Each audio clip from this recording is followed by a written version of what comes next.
Hello my dear children. இப்போ நம்ம class 11 accountancyல unit 3 books of prime entry illustration 6 பார்க்கலாம். Illustration 6ல J. Seeley is a sole proprietor having a provision store.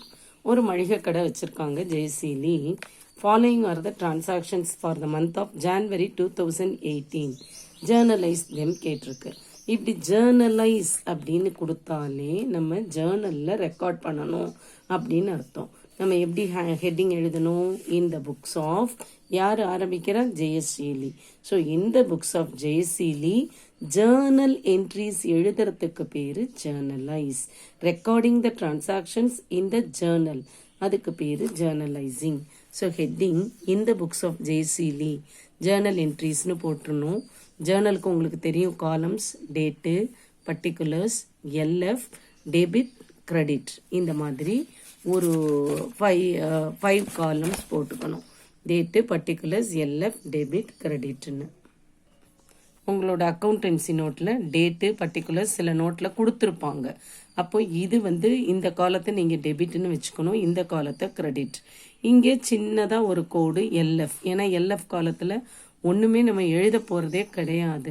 So இந்த particulars முடிகிற இடத்துல எல்எஃப்னு சின்னதாக இப்படி ஒரு காலம் போட்டுக்கோங்க. இது டெபிட் ருபீஸ், இது கிரெடிட் ருபீஸ் அப்படின்னு எழுதிக்க வேண்டியதுதான். இந்த சின்ன காலம் ருபீஸ் பைஸ்க்காக போட்டிருக்காங்க. நீங்கள் இந்த கோடை மைண்ட் பண்ண தேவையில்லை. ஃபுல்லாகவே நீங்கள் இதை அப்படியே ருபீஸ் எழுத வச்சுக்கலாம். இது கிரெடிட் அமௌண்ட் எழுத வச்சுக்கலாம். அடுத்தது கமென்ஸ்டு பிஸ்னஸ் வித் கேஷ்னு இருக்குது. கமென்ஸ்டு பிஸ்னஸ் அப்படின்ற வேர்டு வந்தாலே நம்ம என்ன எழுதணும்? கேபிட்டல். கேபிட்டல் எப்பயுமே கிரெடிட் தான் வரும். ஏன்னா கேஷ் பணம் பிஸ்னஸ்க்கு வருது. ஜெயசீலி ஓனர் கொடுக்குறாங்க.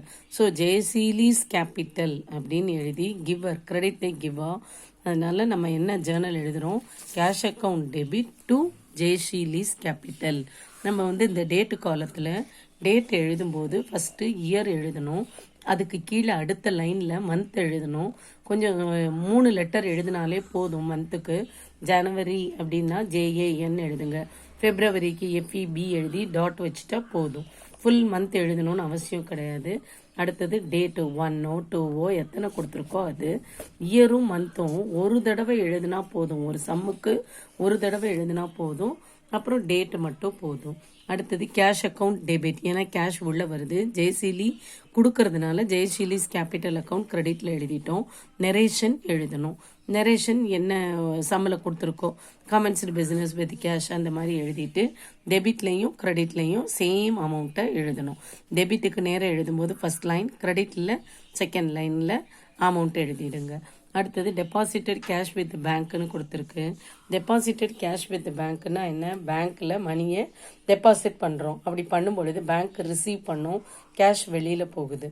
So debit the receiver. அப்போ பேங்க்கை டெபிட் பண்ணணும், கேஷ் வெளியில் போகிறதுனால கேஷை கிரெடிட் பண்ணணும்.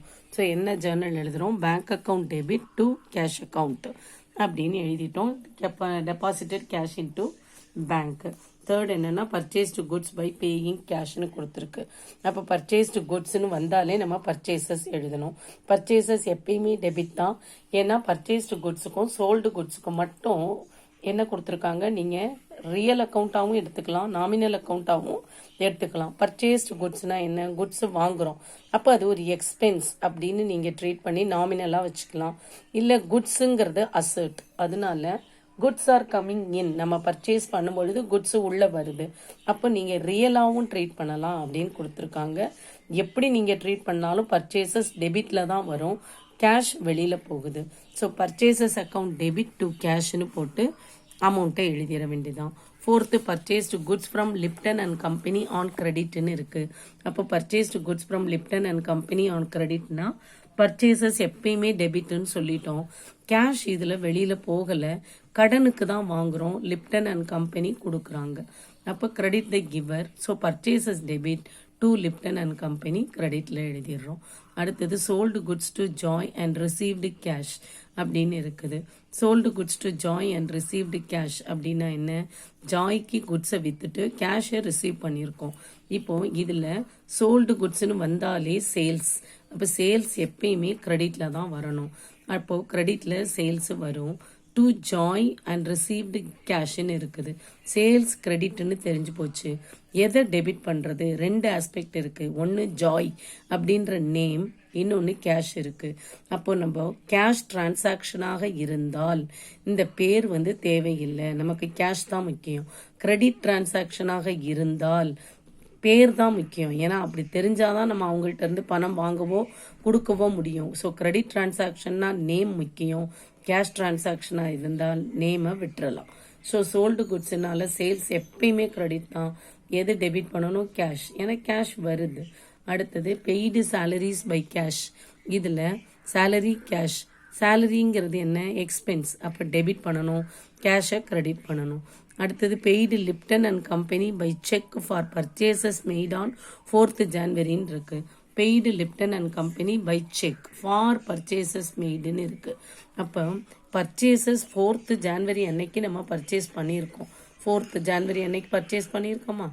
அந்த அமௌண்ட்டை இப்போ கொடுக்குறோன்னு அர்த்தம். அமௌண்ட்டு இங்கே போடலை. அப்போ நம்ம எந்த அமௌண்ட் எடுத்துக்கணும்? 4th Januaryயில் உள்ள 10,000 எடுத்துக்கணும்.